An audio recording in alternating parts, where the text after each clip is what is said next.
Hallelujah! Purihin ang Panginoon. Salamat sa mga awitin. Magandang umaga po sa ating lahat. Tayo po muna yung manalangin.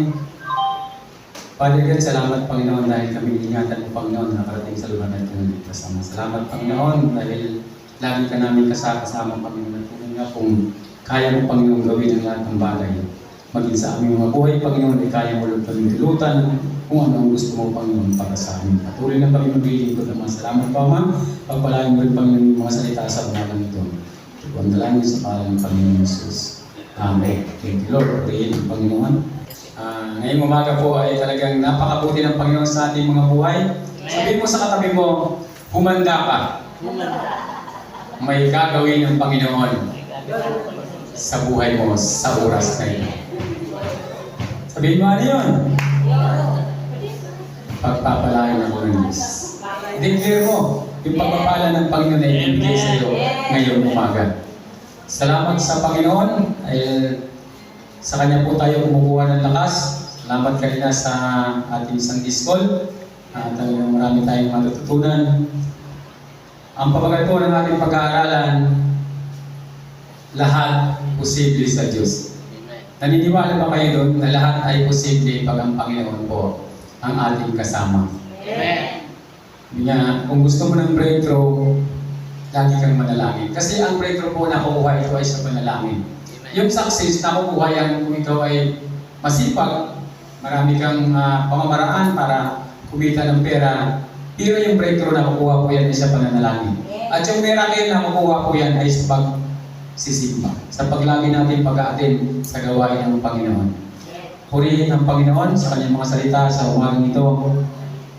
At alam ko, lahat tayo ay kailangan ng breakthrough sa buhay natin. Pero sipag-sipagan natin ang pananalangin. Sabi nga kanina sa ating Sunday School, ang pananalangin ang nagbibigay ng lahat. Ngayon, tagumpay, mga pangailangan mo, hindi mo makamit sa pananalangin. Napakasarap lang ngayon kasi pag tayo po'y mananalangin, mayroon pong kasagutan. Kasi nung una, hindi po ganun kasi walang banal na espiritu noon na nakikinig mula sa Panginoon sa Ama, napunta sa atin, napapakinggan yung ating kahilingan. Nung una, hindi po ganun. Kaya nga tinuruan ng Panginoong Isus, kaya bumaba ang Panginoong Isus. Kasi nung una, talagang pumunta ka sa bahay para manalangin, para mapakinggan ng Ama yung kahilingan. Ganun kahirap. Pero ngayon po, may banal na espiritu na siyang naggagayad sa atin. Kaya napakadali lang po natin ang koneksyon natin sa Panginoon. Kaya yung pananalangin, napakahalaga po. Sa umaga po ito, alam natin kung sino dapat natin kasama sa buhay natin. At makapagbibigay, sabi nga lahat, posible sa Panginoon. Ang sabi po sa 1 Samuel chapter 2, verse 6, Ikaw, Yahweh, ang may kapangyarihang magbigay o bumawi ng buhay. Maaari mong kaming itapon sa daigdig ng mga patay at maaari rin buhayin muli. Ang sarap pakinggan ng salita ng pag Ikaw, Yahweh, ang may kapangyarihang magbigay o bumawi ng buhay. Ang Panginoon lang po ang nakakaalam ng lahat.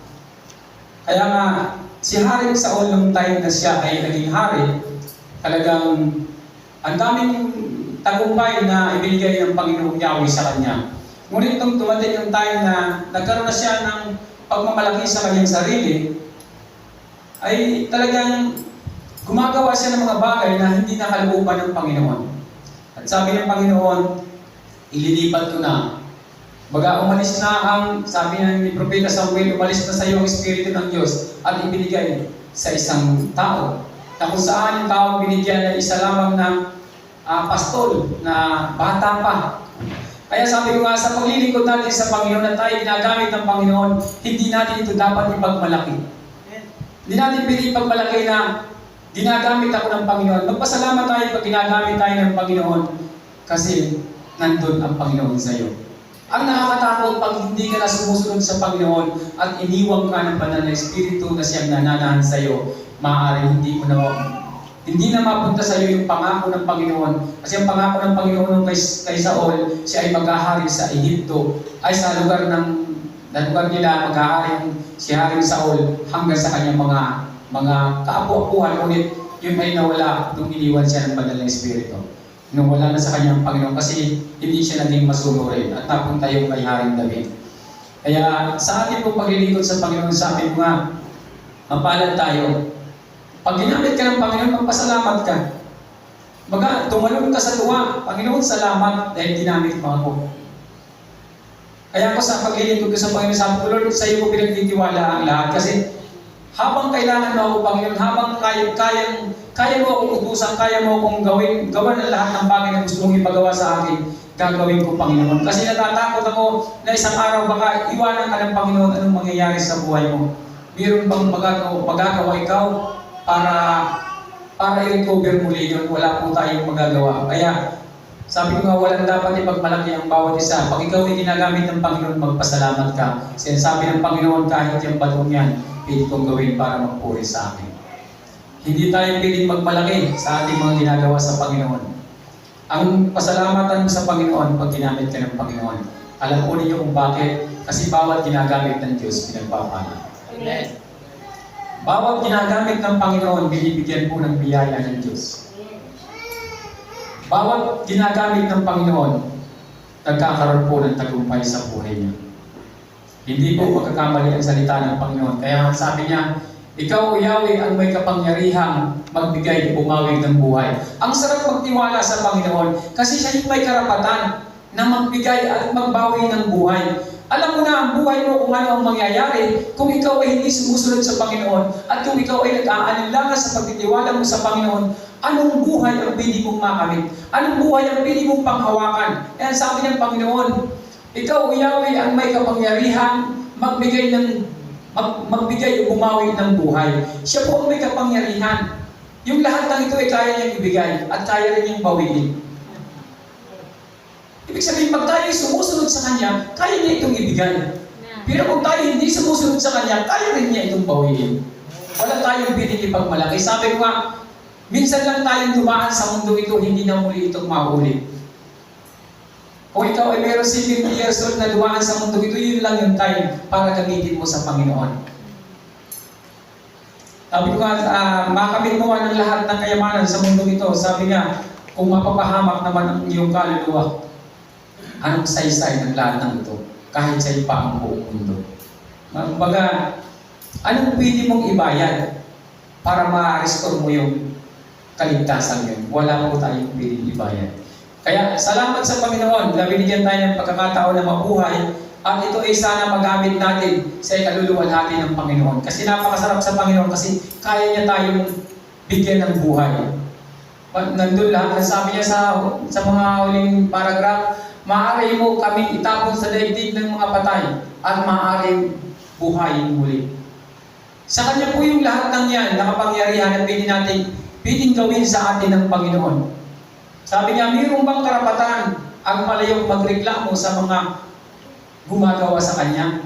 Sa magpapalayok? Yung palayok pag nasira, muli siyang dudurugin, huhulmahin muli para ayusin. Mayroon ba siyang karapatang magreklamo? Mayroon ba siyang karapatang magsabi, ayaw ko ng ganitong korte, ayaw ko ng ganitong klase, ayaw ko ng maliit yung bunganga, gusto ko malaki, ayaw ko ng malaki yung katawan, gusto ko yung siksik palayok. Hindi po makakapagreklamo ang palayok. Tanging ang gumagawa ang masusunod.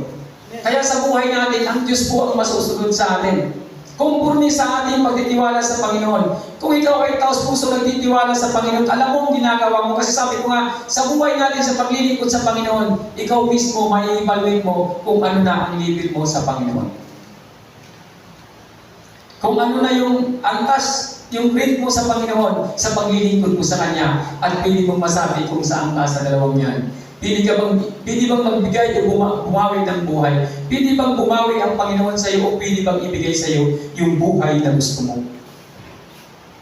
Hindi po magkakamali ang salita ng Panginoon. Diyan po tayo nakabase kung ano yung ating paglilingkod sa Panginoon, yun po ang ibibigay ng Diyos sa atin. Napakabuti lang ng Panginoon kasi ang pagmamahal ng Diyos sa atin ay wala pong katulad.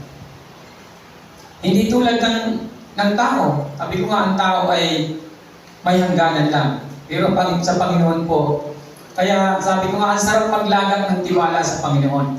Kasi yung buhay kaya niya ibigay, ay pag binigyan ka ng Panginoon ng buhay, siyempre bibigyan ka rin niya ng kasiyahan. Bibigyan ka niya ng pagpapala. Paano ka naman mabubuhay kung wala kang kakainin, wala kang mga pangailangan? Lahat yun ibibigay ng Diyos sa iyo habang ikaw ay nabubuhay. Pakakainin at pakakainin ka ng Diyos. Ano yung ipag-aalala mo? Sabi ko nga, sa paglilingkod ko sa Panginoon, lagi ako nagtitiwala sa Kanya. Sabi ko, kung ako'y magugutom at ako ay mamatay sa gutom, hindi naman ako ang mapapahiya. Alam ko hindi gagawin ng Diyos sa akin.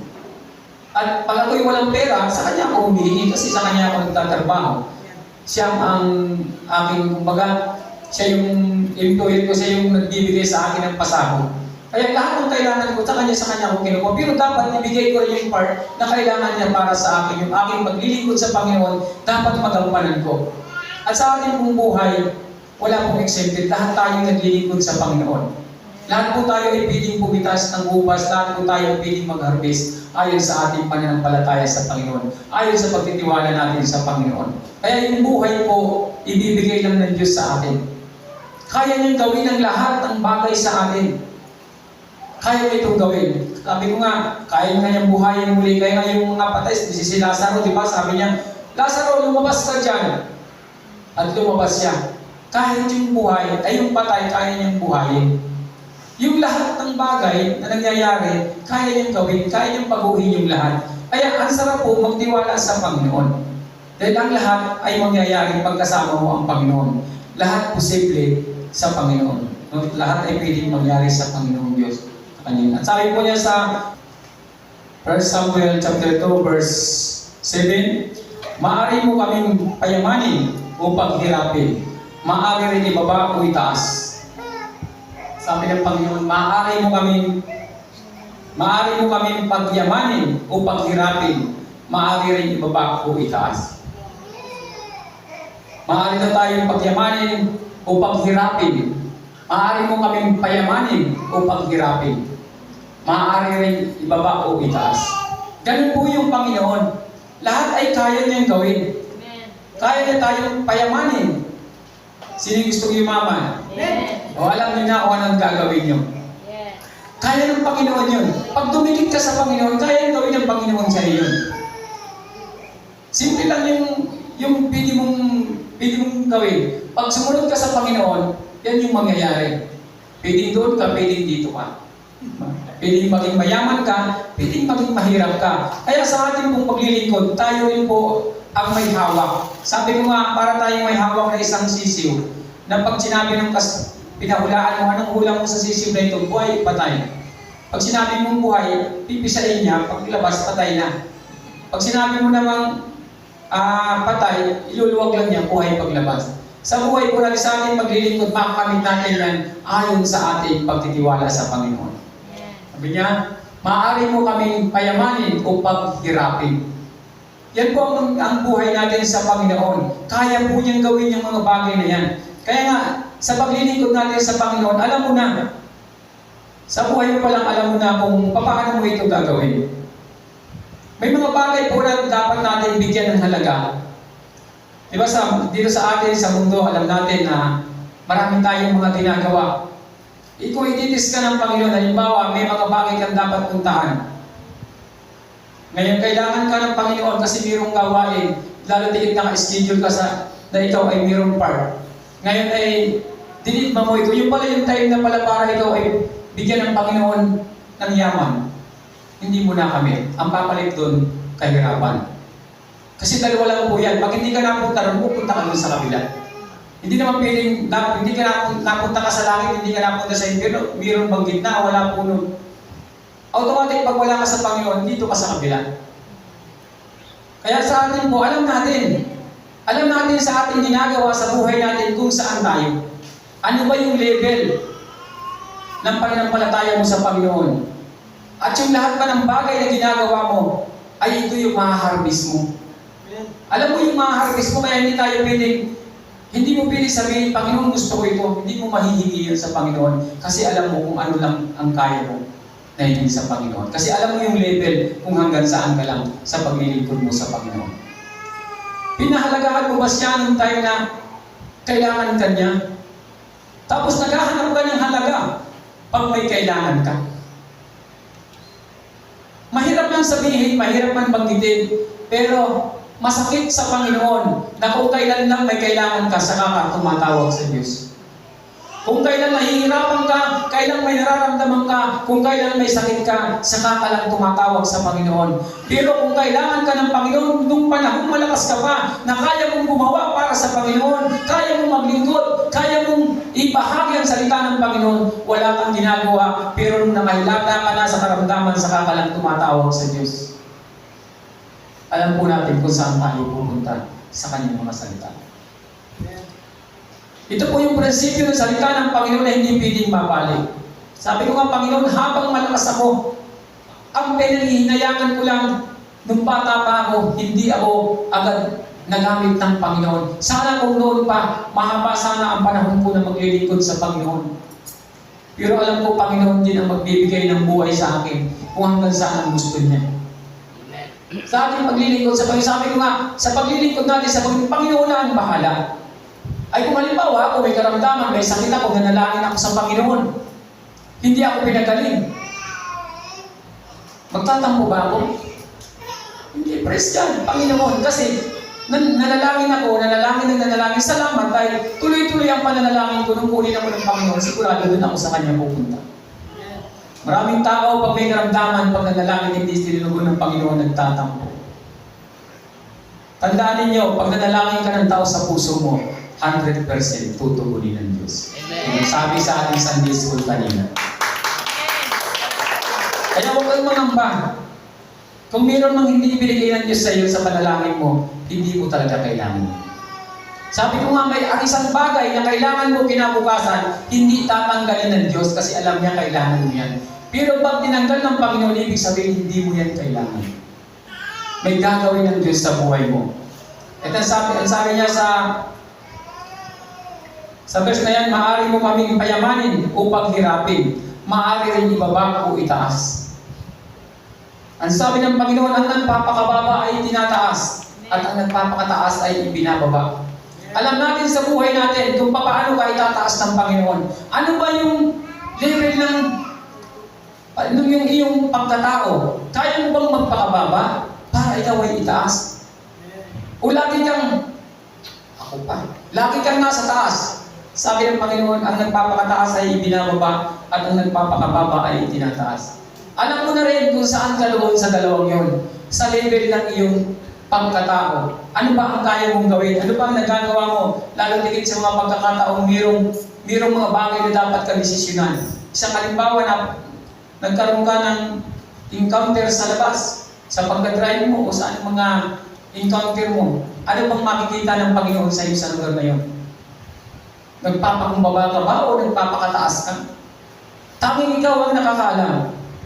Sa bawat isa sa atin, ikaw ang nakakaalam kung ano ang sitwasyon ng paglilingkod mo sa Panginoon.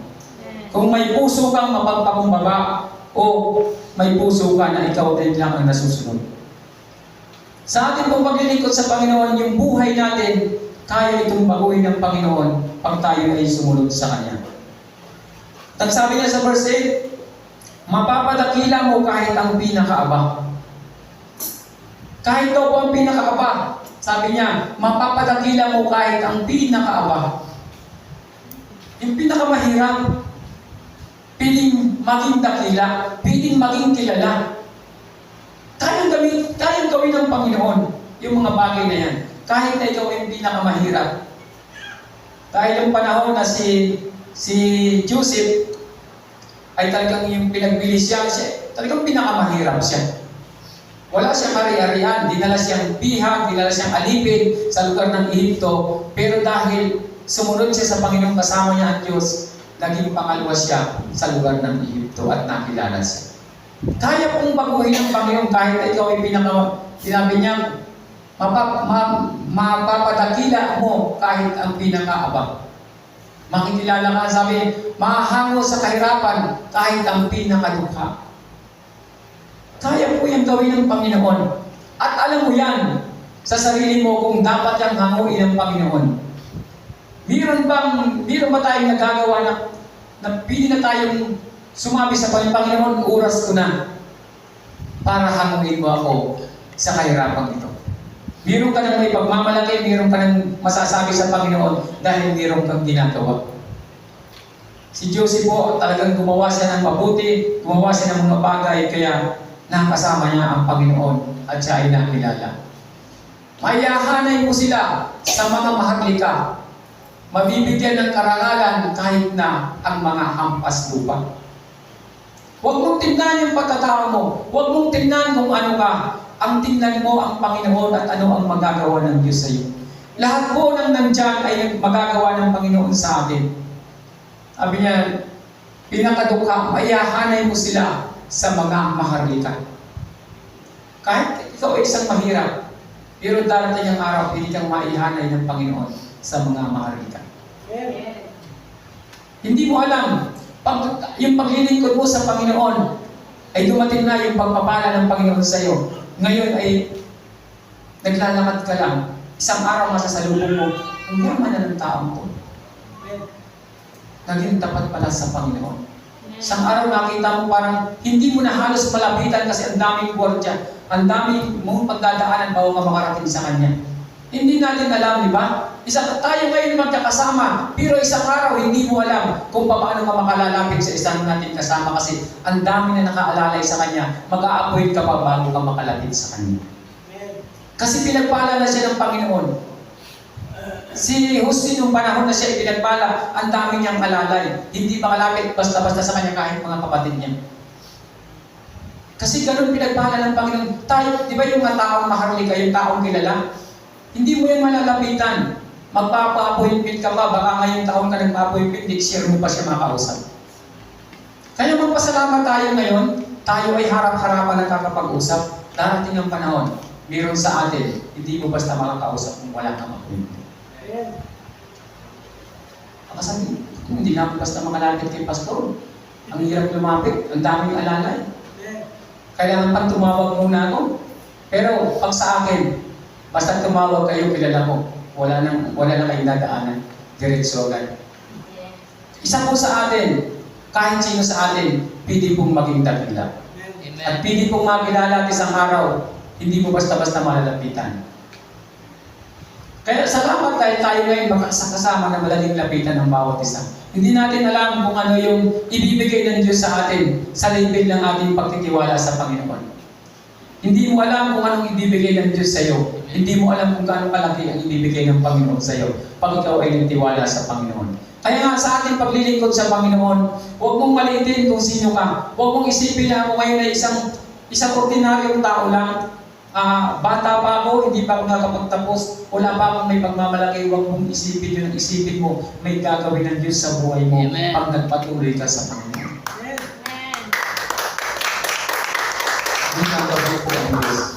Kaya sabi ko nga yung paglilingkod natin, gawin lang natin pure yung ating puso sa paglilingkod sa Panginoon. Yung yaman, ibibigay lang po ng Panginoon yan. Siya po ang magbibigay sa atin yan. Kaya sabi niya sa mga verse talagang, sabi niya dyan, pinakadukhay, maihahanay mo sila sa mga maharlika. Mabibigyan ng karangalan kahit na ang mga hampas lupa. Grabe na yung mga salitang hampas lupa, parang napakahirap na niyan, parang pulubi na siguro yung katumbas niyan. Kasi talagang mahirap ang sitwasyon niya. Pero maihahanay siya sa mga maharlika, sa mga mayayamang tao. Magugulat ka na lang, di ba? May mga tao na hindi mo alam. Isang araw, magugulat ka na lang. Marami akong nakikita ganyan. At na bigla lang nagkakaroon ng nakikilala. Nagiging dakila. Kaya ang Panginoon lang po ang makapagbigay sa atin ng lahat ng yan. Sa ating pagtitiwala sa Panginoon. Diba? Paupo ka lang ngayon isang araw. Bakit nandun ka na? Bakit ang taas na ng level ng iyong kabuhayan? Dahil kumakat ang iyong pananampalataya sa Panginoon. Sa ating pong pananalangin, dyan po natin makukuha ang breakthrough sa buhay natin. Pag tayo po laging nananalangin, magugulat ka na lang, may mga bagay na darating sa iyo na hindi mo inaasahan na mga pagpapala. At ang sabi niya sa mga last paragraph na dyan, sabi niya dyan, hawak mo ang langit na nilikha at sa iyo nasasalig ang lahat ng iyong gawa. Ang Panginoon po ang may hawak ng langit ng lahat. Kaya sa ating pagtitiwala sa Panginoon, alam natin, makakamit natin yung lahat ng pili mong makamit sa Panginoon. Kaya huwag tayong mag-alinlangan sa Panginoon. Huwag tayong mag-alinlangan sa ating pagtitiwala sa Panginoon. Ibibigay po ng Diyos talaga ang lahat ng yan. At yan po ay makakamit natin pag tayo nagtiwala ng lubusan sa Panginoon. Sabi ko nga, huwag kang mangamba kung may sa isang gawain ng Panginoon, hindi mo pwedeng sabihin na baka walang gagamitin ng Panginoon. Hindi po mawawala ng gagamitin ng Panginoon. Lagi kong sinasabi kay Pastora, hindi pwede na ang gawain ng Panginoon ay mawala ng gagamitin. Ang Diyos ang bahala dyan. Ang Diyos ang maglalagay ng tao dyan, hindi tayo. Hindi ka dapat mangamba kung halimbawa walang gagamitin, hindi pwedeng mangyari. Pag gawain ng Panginoon yan, siya ang maglalagay ng tao dyan, hindi tayo. Pag walang nilagay ng Panginoon, ibig sabihin wala. Ganun lang. Pag dumating yung linggo, ay wala tayong sub-leader, walang nag-practice, o wala. Bakit? Pwede naman tayo magpuri, na kamay lang natin. Magtalong tayo dito, kahit ako at ikaw lang, ako ikaw dito, dyan ako. Diba? Hindi naman papayag ang Diyos. Sabi ko, huwag kang mangamba kung ano ang gusto ng Panginoon. Patuloy kang manalangin sa Panginoon, Diyos lang ang magbibigay niyan. Isang araw, kung gusto ng Panginoon, punuin ito. Meron ba tayong magagawa?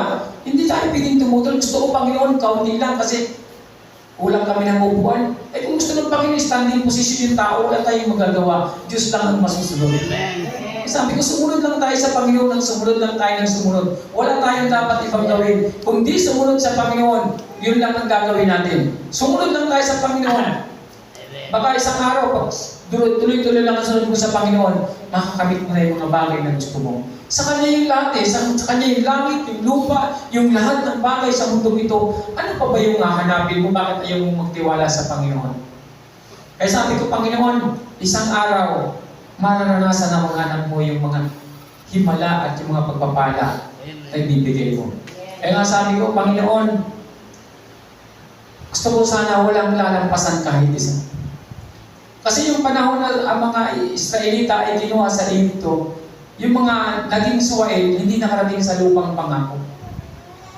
Kaya sabi ko, sa paglilingkod natin sa Panginoon, ini-encourage ko ang bawat isa na talagang bigyan natin din yung ating pagtitiwala sa Panginoon. Tuloy-tuloy ka lang sa paglilingkod sa Panginoon, bahala na ang Diyos kung anong ibibigay ng Panginoon sa atin. Kung ano ang gusto ng Panginoon ibigay sa atin, siya naman ang masusunod. Kung gusto niya agad tayong payamanin, ano magagawa natin? Ay, ito binigyan na ng Panginoon sa akin, anong gagawin ko? O binigyan ka ng mga bagay na hindi mo pa hinihingi, pero nandiyan na.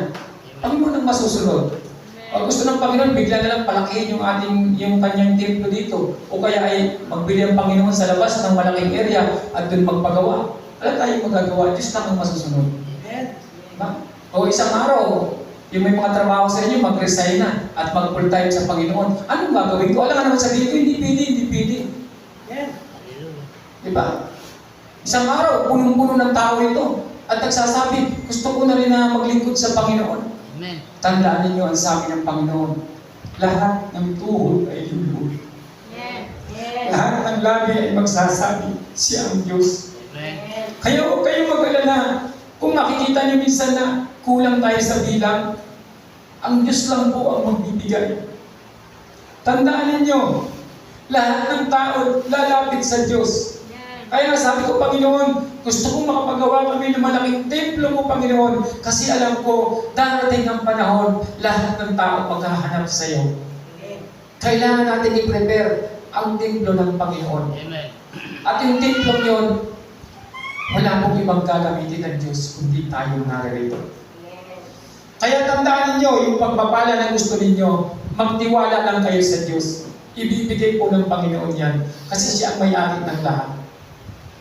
Yung buhay natin, kaya niyang bigyan ng Panginoon ng malusog na pangatawan. Kaya tayong ayusin ng Panginoon. Kaya tayong linisin ng Panginoon. Kaya tayong baguhin ng Panginoon. Kaya tayo niyang pagpalain at gawing dakila sa mundo nito. Hindi po na kailangan ng Panginoon ng taong tanyag para gamitin niya.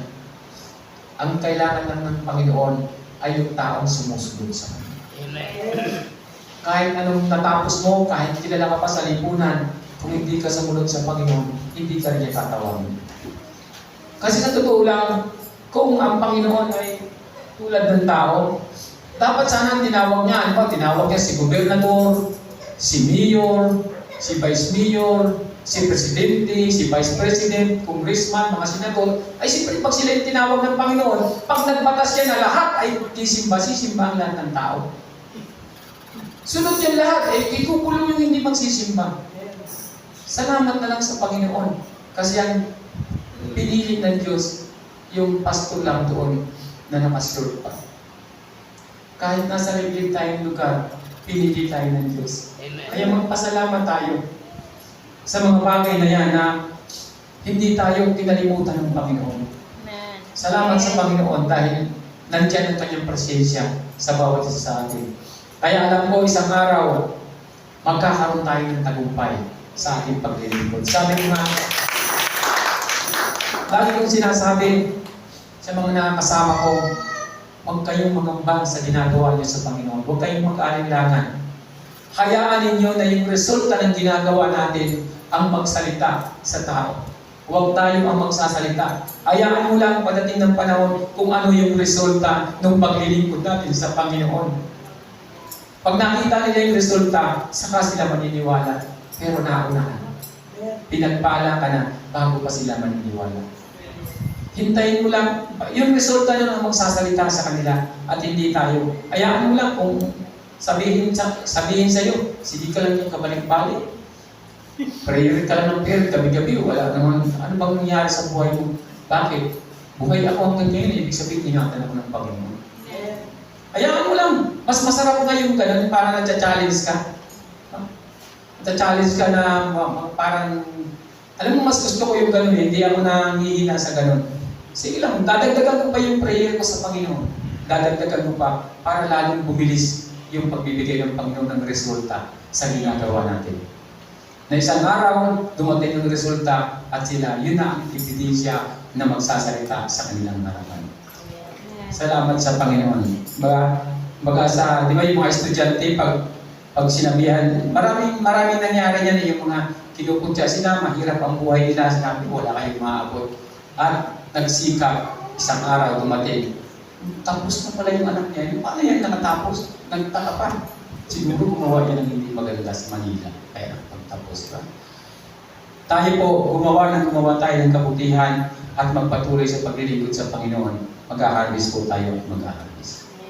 Salamat sa kanyang mga salita ngayong umaga. Patuloy po tayo magtiwala sa Panginoon. Kaya po niyang gawin lahat ang binasa natin sa kanyang mga salita. Tayo po'y manalangin. Father God, salamat po Ama sa iyong mga salita sa umagang ito. Pagpalain Panginoon yung mga anak sa dakong ito, Panginoon. At ang bawat isa, Panginoon, pamilya, basbasan mo, Ama, makamit namin, Panginoon, yung tagumpay, Panginoon. At salamat po, dalayan ko rin wala kang iiwan, Panginoon. Lahat ng mga anak mo na narito naglilingkod sa inyo, Ama, pagpapalain mo, Panginoon. Ang dalangin sa pangalan ng Panginoon Jesus. Amen. Hallelujah.